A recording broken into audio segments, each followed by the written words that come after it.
ਰਾਜ ਅਸੀਂ ਭੀਖ 'ਚ ਨਹੀਂ ਮੰਗ ਸਕਦੇ। ਜੇ ਤੁਹਾਨੂੰ ਲੱਗਦਾ ਹੋਏ ਕਿ ਹਿੰਦੁਸਤਾਨ ਦੀ ਗਵਰਨਮੈਂਟ ਤੁਹਾਡੇ ਮੰਗਿਆ ਤੇ ਤੁਹਾਨੂੰ ਰਾਜ ਦੇ ਦੇਗੀ ਤੇ ਉਹ ਬਿਲਕੁਲ ਗਲਤ ਹੈ। ਜੇ ਅਸੀਂ ਕਹੀਏ ਕਿ ਸਿਰਫ ਅਸੀਂ ਉਹਨਾਂ ਨੂੰ ਜਾ ਕੇ ਕਹੀਏ ਕਿ ਸਾਨੂੰ ਖਾਲਿਸਤਾਨ ਦੇ ਦਿਓ ਜੀ, ਹੁਣ ਤੱਕ ਤਾਂ ਦਿੱਤਾ ਨਹੀਂ, ਅੱਗੇ ਵੀ ਨਹੀਂ ਦੇਣਗੇ। ਖਾਲਿਸਤਾਨ ਕਿਹਨੂੰ ਚਾਹੀਦਾ ਹੈ? ਹਿੰਦੁਸਤਾਨ ਨੂੰ ਤੇ ਚਾਹੀਦਾ ਨਹੀਂ, ਨਾ ਹੀ ਮਰੀਆਂ ਜ਼ਮੀਰਾਂ ਵਾਲਿਆਂ ਨੂੰ ਚਾਹੀਦਾ ਹੈ, ਨਾ ਹੀ ਉਹਨਾਂ ਨੂੰ ਚਾਹੀਦਾ ਹੈ ਜਿਹੜੇ ਉਸ ਗੁਲਾਮੀ ਦੇ ਵਿੱਚ ਰਹਿਣਾ ਸਿੱਖ ਗਏ ਨੇ, ਜਿਨ੍ਹਾਂ ਨੂੰ ਮਜ਼ਾ ਆਉਂਦਾ ਉਸ ਗੁਲਾਮੀ ਦੇ ਵਿੱਚ ਰਹਿ ਕੇ, ਜਿਨ੍ਹਾਂ ਨੂੰ ਲੱਗਦਾ ਹੈ ਕਿ ਇਹ ਸਾਡਾ ਦੇਸ਼ ਆ, ਇਹ ਜੋ ਸਾਡੇ ਤੇ ਇੰਪੋਜ਼ ਕਰਦੇ ਆ ਵੀ ਆਪਾਂ ਸਿਰ ਥੱਲੇ ਕਰਕੇ ਇਹਨੂੰ ਮੰਨ ਲੈਂਦੇ ਆ। ਪਰ ਸਾਨੂੰ ਉਹ ਚੀਜ਼ਾਂ ਮਨਜ਼ੂਰ ਨਹੀਂ। ਜਦੋਂ ਕਿਸੇ ਬਾਰਡਰ ਦੇ ਉੱਤੇ ਲੜਾਈ ਹੁੰਦੀ ਹੈ ਨਾ, ਤੇ ਉਦੋਂ ਸਭ ਤੋਂ ਪਹਿਲਾਂ ਸਿੱਖਾਂ ਨੂੰ ਅੱਗੇ ਕਰ ਦਿੱਤਾ ਜਾਂਦਾ ਹੈ, ਸਿੱਖ ਰੈਜੀਮੈਂਟ ਜਾਏ ਜੀ। ਜਦੋਂ ਕੋਈ ਨਸ਼ੇ ਦੀ ਗੱਲ, ਨਸ਼ਿਆਂ ਦੇ ਖਿਲਾਫ ਕੋਈ ਗੱਲ ਕਰਦਾ ਹੈ, ਉਦੋਂ ਵੀ ਕੋਈ ਸਿੱਖ ਚਿਹਰਾ ਉੱਠਦਾ ਹੈ। ਜਦੋਂ ਕੋਈ ਆਪਣੇ ਹੱਕਾਂ ਦੀ ਗੱਲ ਕਰਦਾ ਹੈ, ਉਦੋਂ ਵੀ ਕੋਈ ਸਿੱਖ ਚਿਹਰਾ ਉੱਠਦਾ ਹੈ। ਤੇ ਜੇ ਆਪਾਂ ਆਪਣੇ ਰਾਜ ਦੀ ਗੱਲ ਕਰਦੇ ਹਾਂ ਸਿੱਖ ਉੱਠ ਕੇ, ਫਿਰ ਕਿਉਂ ਕਹਿੰਦੇ ਹੋ ਸਾਨੂੰ ਕਿ ਤੁਸੀਂ ਵੱਖਵਾਦੀ ਹੋ, ਤੁਸੀਂ ਤੇ ਇਸ ਰਾਜ 'ਚ ਖੁਸ਼ ਨਹੀਂ, ਤੁਹਾਨੂੰ ਰਾਜ ਦੀ ਕੀ ਲੋੜ ਪੈ ਗਈ? ਜਿਹੜੇ ਹਾਲਾਤ ਅੱਜ ਦੇ ਸਰਕਾਰਾਂ ਨੇ ਸਾਡੇ ਵਾਸਤੇ ਪੰਜਾਬ 'ਚ, ਹਿੰਦੁਸਤਾਨ 'ਚ ਬਣਾਏ ਨੇ, ਉਹਨਾਂ ਸਾਰਿਆਂ ਨੂੰ ਦੇਖਦੇ ਹੋਏ ਸਾਨੂੰ ਮਹਿਸੂਸ ਹੁੰਦਾ ਹੈ ਕਿ ਸਾਨੂੰ ਰਾਜ ਦੀ ਲੋੜ ਆ। ਕੀ ਹੋ ਰਿਹਾ ਸਾਡੀਆਂ ਧੀਆਂ ਭੈਣਾਂ ਨਾਲ, ਕੀ ਹੋ ਰਿਹਾ ਸਾਡੇ ਨੌਜਵਾਨਾਂ ਨਾਲ? ਜੇ ਹੱਕ ਦੀ ਗੱਲ ਕਰਦੇ ਆ ਤੇ ਚੁੱਕੋ NSA ਤੇ ਦਿਬੜੂਗੜ੍ਹ ਜੇਲ੍ਹ 'ਚ ਪਾ ਦਿਓ। NSA ਮੁੱਕਣ ਤੋਂ ਬਾਅਦ ਫੇਰ ਲਾ ਦਿਓ, ਫੇਰ ਮੁੱਕਣ ਤੋਂ ਬਾਅਦ ਫਿਰ ਸੋਚੋ ਕਿ ਹੁਣ ਦੂਜੀ ਵਾਰੀ ਲਾਤੀ, ਤੀਜੀ ਵਾਰੀ ਲਾ ਨਹੀਂ ਸਕਦੇ ਤੇ ਕੋਈ ਹੋਰ ਝੂਠਾ ਕੇਸ ਇਹਨਾਂ ਤੇ ਪਾ ਦਿਓ ਤਾਂ ਕਿ ਇਹਨਾਂ ਨੂੰ ਬਾਹਰ ਨਾ ਕੱਢਿਆ ਜਾਵੇ। ਪਹਿਲੇ ਬੰਦੀ ਸਿੰਘ ਤੇ ਕੀ ਛੱਡਣੇ ਸੀਗੇ ਜਾਂ ਅਸੀਂ ਛਡਵਾਉਣੇ ਸੀਗੇ, ਜਿਹੜੇ ਹੋਰ ਸੀਗੇ ਅਸੀਂ ਉਹ ਵੀ ਜੇਲ੍ਹਾਂ ਭਰ ਦਿੱਤੀਆਂ। ਇਹ ਜੇ ਸਾਡਾ ਰਾਜ ਹੁੰਦਾ ਨਾ, ਤੇ ਅੱਜ ਜੋ ਕੁਝ ਸਾਡੇ ਨਾਲ ਪੰਜਾਬ ਦੇ ਵਿੱਚ ਹੋ ਰਿਹਾ, ਜਿਹੜੇ ਵਤੀਰੇ ਸਾਡੇ ਨੌਜਵਾਨਾਂ ਨਾਲ, ਸਾਡੀਆਂ ਭੈਣਾਂ ਨਾਲ, ਸਾਡੇ ਬਜ਼ੁਰਗਾਂ ਨਾਲ ਹੋ ਰਹੇ ਨੇ, ਉਹ ਨਹੀਂ ਸੀ ਹੋਣੇ। ਆਪਦੇ ਦਿਲਾਂ ਦੇ ਵਿੱਚ ਇਹ ਚੀਜ਼ ਨੂੰ ਪੈਦਾ ਕਰੋ ਕਿ ਅਸੀਂ ਖਾਲਸਾ ਆ, ਅਸੀਂ ਖਾਲਸਾ ਰਾਜ ਲੈਣਾ ਆ ਤੇ ਅਸੀਂ ਹੱਕ ਦੇ ਨਾਲ ਲੈਣਾ ਆ। ਅਸੀਂ ਭੀਖ ਕਿਉਂ ਮੰਗੀਏ ਇਹਨਾਂ ਕੋਲੋਂ? ਨਾ ਅਸੀਂ ਭੀਖ ਮੰਗਣੀ ਹੈ, ਨਾ ਇਹਨਾਂ ਸਾਨੂੰ ਭੀਖ ਦੇਣੀ ਆ। ਵਾਹਿਗੁਰੂ ਜੀ ਕਾ ਖਾਲਸਾ, ਵਾਹਿਗੁਰੂ ਜੀ ਕੀ ਫਤਿਹ। ਕੋਈ ਕਿਸੇ ਕੋ ਰਾਜ ਨਾ ਦੇਹੇ, ਜੋ ਲੈ ਹੈ ਨਿਜ ਬਲ ਸੇ ਲੈ ਹੈ। ਸੋ ਮੇਰੇ ਤੋਂ ਪਹਿਲਾਂ ਬਹੁਤ ਸਾਰੇ ਬੁਲਾਰਿਆਂ ਨੇ ਇੱਥੇ ਬੋਲਿਆ ਔਰ ਮੈਨੂੰ ਲੱਗਦਾ ਹੈ ਕਿ ਉਹਨਾਂ ਦੇ ਮੁਕਾਬਲੇ ਅਸੀਂ ਕੁਝ ਵੀ ਨਹੀਂ। ਸੋ ਗੱਲ ਕਰਦੇ ਆਪਾਂ ਰਾਜ ਦੀ, ਤੇ ਰਾਜ ਅਸੀਂ ਭੀਖ 'ਚ ਨਹੀਂ ਮੰਗ ਸਕਦੇ। ਜੇ ਤੁਹਾਨੂੰ ਲੱਗਦਾ ਹੋਏ ਕਿ ਹਿੰਦੁਸਤਾਨ ਦੀ ਗਵਰਨਮੈਂਟ ਤੁਹਾਡੇ ਮੰਗਿਆ ਤੇ ਤੁਹਾਨੂੰ ਰਾਜ ਦੇ ਦੇਗੀ ਤੇ ਉਹ ਬਿਲਕੁਲ ਗਲਤ ਹੈ। ਉਹਦੇ ਵਾਸਤੇ ਤੁਹਾਨੂੰ ਆਪਣੇ ਬਲ ਦਾ ਪ੍ਰਯੋਗ ਕਰਨਾ ਪਏਗਾ, ਆਪਣੀ ਸੋਚ ਦਾ ਪ੍ਰਯੋਗ ਕਰਨਾ ਪਏਗਾ, ਆਪਣੇ ਦਿਮਾਗ ਦਾ, ਆਪਣੀ ਸ਼ਕਤੀ ਦਾ ਪ੍ਰਯੋਗ ਕਰਨਾ ਪਏਗਾ।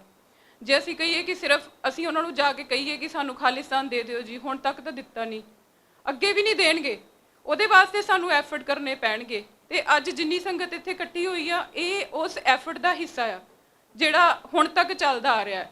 ਜਿਹੜੀ ਮੂਵਮੈਂਟ ਚੱਲਦੀ ਆ ਰਹੀ ਹੈ, ਜਿੰਨੇ ਵੀ ਸਿੰਘ ਆਪਾਂ ਇੱਥੇ ਬੈਠੇ, ਜਿੰਨੀਆਂ ਵੀ ਭੈਣਾਂ ਮੇਰੀਆਂ ਇੱਥੇ ਬੈਠੀਆਂ ਨੇ, ਮੈਂ ਕਹਿੰਦੀ ਹਾਂ ਕਿ ਆਪਾਂ 1.25 ਲੱਖ ਹਾਂ। ਮੈਂ ਉਹਨਾਂ ਨੂੰ ਗਿਣਤੀ 'ਚ ਘੱਟ ਨਹੀਂ ਕਵਾਂਗੀ, ਕਿਉਂਕਿ ਘੱਟ ਨਹੀਂ ਹੈਗੇ ਤੁਸੀਂ। ਇਹ ਉਹ ਕੌਮ ਹੈ ਜਿਹਨੂੰ ਕਹਿ ਸਕਦੇ ਆਪਾਂ ਵੀ ਜਾਗਦੀ ਜ਼ਮੀਰ ਵਾਲੇ।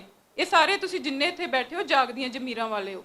ਜਿਨ੍ਹਾਂ ਦੀਆਂ ਜ਼ਮੀਰਾਂ ਨਹੀਂ ਜਾਗਦੀਆਂ ਉਹ ਅੱਜ ਵੀ ਆਪਣੇ ਘਰਾਂ ਦੇ ਵਿੱਚ ਹੋਣਗੇ, ਇਹ ਜਾਣਦੇ ਹੋਏ ਵੀ ਕਿ ਅੱਜ ਕਿਸ ਕਾਨਫਰੰਸ 'ਚ ਅਸੀਂ ਜਾਣਾ। ਇਹ ਪੰਥਕ ਕਾਨਫਰੰਸ ਹੈ, ਕਾਹਦੇ ਵਾਸਤੇ ਰੱਖੀ ਜਾ ਰਹੀ ਹੈ? ਇਹਦੇ ਵਿੱਚ ਜਿਹੜੀਆਂ ਗੱਲਾਂ ਕਰਨੀਆਂ ਨੇ ਉਹ ਕਿੰਨਾ ਵਾਸਤੇ ਕਰਨੀਆਂ ਨੇ? ਉਹ ਸਾਡੇ ਹੱਕਾਂ ਦੀਆਂ ਗੱਲਾਂ ਨੇ। ਖਾਲਿਸਤਾਨ ਕਿਹਨੂੰ ਚਾਹੀਦਾ ਹੈ? ਹਿੰਦੁਸਤਾਨ ਨੂੰ ਤੇ ਚਾਹੀਦਾ ਨਹੀਂ, ਨਾ ਹੀ ਮਰੀਆਂ ਜ਼ਮੀਰਾਂ ਵਾਲਿਆਂ ਨੂੰ ਚਾਹੀਦਾ ਹੈ, ਨਾ ਹੀ ਉਹਨਾਂ ਨੂੰ ਚਾਹੀਦਾ ਹੈ ਜਿਹੜੇ ਉਸ ਗੁਲਾਮੀ ਦੇ ਵਿੱਚ ਰਹਿਣਾ ਸਿੱਖ ਗਏ ਨੇ, ਜਿਨ੍ਹਾਂ ਨੂੰ ਮਜ਼ਾ ਆਉਂਦਾ ਉਸ ਗੁਲਾਮੀ ਦੇ ਵਿੱਚ ਰਹਿ ਕੇ, ਜਿਨ੍ਹਾਂ ਨੂੰ ਲੱਗਦਾ ਹੈ ਕਿ ਇਹ ਸਾਡਾ ਦੇਸ਼ ਆ, ਇਹ ਜੋ ਸਾਡੇ ਤੇ ਇੰਪੋਜ਼ ਕਰਦੇ ਆ ਵੀ ਆਪਾਂ ਸਿਰ ਥੱਲੇ ਕਰਕੇ ਇਹਨੂੰ ਮੰਨ ਲੈਂਦੇ ਆ। ਪਰ ਸਾਨੂੰ ਉਹ ਚੀਜ਼ਾਂ ਮਨਜ਼ੂਰ ਨਹੀਂ। ਜਦੋਂ ਕਿਸੇ ਬਾਰਡਰ ਦੇ ਉੱਤੇ ਲੜਾਈ ਹੁੰਦੀ ਹੈ ਨਾ, ਤੇ ਉਦੋਂ ਸਭ ਤੋਂ ਪਹਿਲਾਂ ਸਿੱਖਾਂ ਨੂੰ ਅੱਗੇ ਕਰ ਦਿੱਤਾ ਜਾਂਦਾ ਹੈ, ਸਿੱਖ ਰੈਜੀਮੈਂਟ ਜਾਏ ਜੀ। ਜਦੋਂ ਕੋਈ ਨਸ਼ੇ ਦੀ ਗੱਲ, ਨਸ਼ਿਆਂ ਦੇ ਖਿਲਾਫ ਕੋਈ ਗੱਲ ਕਰਦਾ, ਉਦੋਂ ਵੀ ਕੋਈ ਸਿੱਖ ਚਿਹਰਾ ਉੱਠਦਾ ਹੈ। ਜਦੋਂ ਕੋਈ ਆਪਣੇ ਹੱਕਾਂ ਦੀ ਗੱਲ ਕਰਦਾ, ਉਦੋਂ ਵੀ ਕੋਈ ਸਿੱਖ ਚਿਹਰਾ ਉੱਠਦਾ ਹੈ। ਤੇ ਜੇ ਆਪਾਂ ਆਪਣੇ ਰਾਜ ਦੀ ਗੱਲ ਕਰਦੇ ਹਾਂ ਸਿੱਖ ਉੱਠ ਕੇ, ਫਿਰ ਕਿਉਂ ਕਹਿੰਦੇ ਹੋ ਸਾਨੂੰ ਕਿ ਤੁਸੀਂ ਵੱਖਵਾਦੀ ਹੋ, ਤੁਸੀਂ ਤੇ ਇਸ ਰਾਜ 'ਚ ਖੁਸ਼ ਨਹੀਂ, ਤੁਹਾਨੂੰ ਰਾਜ ਦੀ ਕੀ ਲੋੜ ਪੈ ਗਈ? ਰਾਜ ਦੀ ਲੋੜ ਪੈ ਗਈ, ਬਿਲਕੁਲ ਪੈ ਗਈ। ਜਿਹੜੇ ਹਾਲਾਤ ਅੱਜ ਦੇ ਸਰਕਾਰਾਂ ਨੇ ਸਾਡੇ ਵਾਸਤੇ ਪੰਜਾਬ 'ਚ, ਹਿੰਦੁਸਤਾਨ 'ਚ ਬਣਾਏ ਨੇ, ਉਹਨਾਂ ਸਾਰਿਆਂ ਨੂੰ ਦੇਖਦੇ ਹੋਏ ਸਾਨੂੰ ਮਹਿਸੂਸ ਹੁੰਦਾ ਹੈ ਕਿ ਸਾਨੂੰ ਰਾਜ ਦੀ ਲੋੜ ਆ। ਕੀ ਹੋ ਰਿਹਾ ਸਾਡੀਆਂ ਧੀਆਂ ਭੈਣਾਂ ਨਾਲ, ਕੀ ਹੋ ਰਿਹਾ ਸਾਡੇ ਨੌਜਵਾਨਾਂ ਨਾਲ? ਜੇ ਹੱਕ ਦੀ ਗੱਲ ਕਰਦੇ ਆ ਤੇ ਚੁੱਕੋ NSA ਤੇ ਦਿਬੜੂਗੜ੍ਹ ਜੇਲ੍ਹ 'ਚ ਪਾ ਦਿਓ। NSA ਮੁੱਕਣ ਤੋਂ ਬਾਅਦ ਫੇਰ ਲਾ ਦਿਓ, ਫੇਰ ਮੁੱਕਣ ਤੋਂ ਬਾਅਦ ਫਿਰ ਸੋਚੋ ਕਿ ਹੁਣ ਦੂਜੀ ਵਾਰੀ ਲਾ ਤੇ ਤੀਜੀ ਵਾਰੀ ਲਾ ਨਹੀਂ ਸਕਦੇ ਤੇ ਕੋਈ ਹੋਰ ਝੂਠਾ ਕੇਸ ਇਹਨਾਂ ਤੇ ਪਾ ਦਿਓ ਤਾਂ ਕਿ ਇਹਨਾਂ ਨੂੰ ਬਾਹਰ ਨਾ ਕੱਢਿਆ ਜਾਵੇ। ਪਹਿਲੇ ਬੰਦੀ ਸਿੰਘ ਤੇ ਕੀ ਛੱਡਣੇ ਸੀਗੇ ਜਾਂ ਅਸੀਂ ਛਡਵਾਉਣੇ ਸੀਗੇ, ਜਿਹੜੇ ਹੋਰ ਸੀਗੇ ਅਸੀਂ ਉਹ ਵੀ ਜੇਲ੍ਹਾਂ ਭਰ ਦਿੱਤੀਆਂ। ਫਿਰ ਅਸੀਂ ਕਹਿੰਦੇ ਆ ਕਿ ਰਾਜ ਦੀ ਕੀ ਲੋੜ ਆ? ਰਾਜ ਦੀ ਲੋੜ ਹੈਗੀ ਆ। ਇਹ ਜੇ ਸਾਡਾ ਰਾਜ ਹੁੰਦਾ ਨਾ ਤੇ ਅੱਜ ਜੋ ਕੁਝ ਸਾਡੇ ਨਾਲ ਪੰਜਾਬ ਦੇ ਵਿੱਚ ਹੋ ਰਿਹਾ, ਜਿਹੜੇ ਵਤੀਰੇ ਸਾਡੇ ਨੌਜਵਾਨਾਂ ਨਾਲ, ਸਾਡੀਆਂ ਭੈਣਾਂ ਨਾਲ, ਸਾਡੇ ਬਜ਼ੁਰਗਾਂ ਨਾਲ ਹੋ ਰਹੇ ਨੇ, ਉਹ ਨਹੀਂ ਸੀ ਹੋਣੇ। ਮੈਂ ਇੱਕ ਗੱਲ ਜ਼ਰੂਰ ਕਹਿੰਦੀ ਹੁੰਦੀ ਆ ਕਿ ਅਸੀਂ ਪੜ੍ਹਦੇ ਆ, ਸਾਨੂੰ ਪਤਾ ਹੈ ਕਿ ਰਾਜ ਕੀ ਆ, ਪਰ ਜਿਹੜੇ ਆ ਨਵੀਂ ਪਨੀਰੀ ਪੈਦਾ ਹੋਈ ਆ ਨਾ, ਇਹਨਾਂ ਨੂੰ ਨਹੀਂ ਪਤਾ। ਇਹਨਾਂ ਨੂੰ ਕਿੰਨੇ ਸਿਖਾਉਣਾ? ਇਹਨਾਂ ਨੂੰ ਤੁਸੀਂ ਸਿਖਾਉਣਾ। ਇਹਨਾਂ ਨੂੰ ਦੱਸੋ ਕਿ ਅਸੀਂ ਰਾਜੇ ਆ, ਅਸੀਂ ਰਾਜਿਆਂ ਦੀ ਕੌਮ ਆ, ਅਸੀਂ ਐਵੇਂ ਨਹੀਂ ਆ। ਜਿਹੜੇ ਸੰਘਰਸ਼ ਲੜਦੇ ਹੁੰਦੇ ਆ ਨਾ, ਉਹ ਕੌਮਾਂ ਮਾਰਸ਼ਲ ਕੌਮਾਂ ਹੁੰਦੀਆਂ ਨੇ, ਉਹ ਰਾਜਿਆਂ ਦੀਆਂ ਕੌਮਾਂ ਹੁੰਦੀਆਂ ਨੇ। ਅਸੀਂ ਰਾਜੇ। ਇਹਨਾਂ ਨੂੰ ਦੱਸੋ, ਇਹਨਾਂ ਨੂੰ ਦੱਸਾਂਗੇ ਤੇ ਪਤਾ ਲੱਗੇਗਾ। ਇਹਨਾਂ ਦੇ ਮਨਾਂ ਦੇ ਵਿੱਚ ਉਹ ਜਜ਼ਬਾ ਭਰੋ ਕਿ ਮਹਾਰਾਜਾ ਰਣਜੀਤ ਸਿੰਘ ਜੀ ਕੌਣ ਸੀ।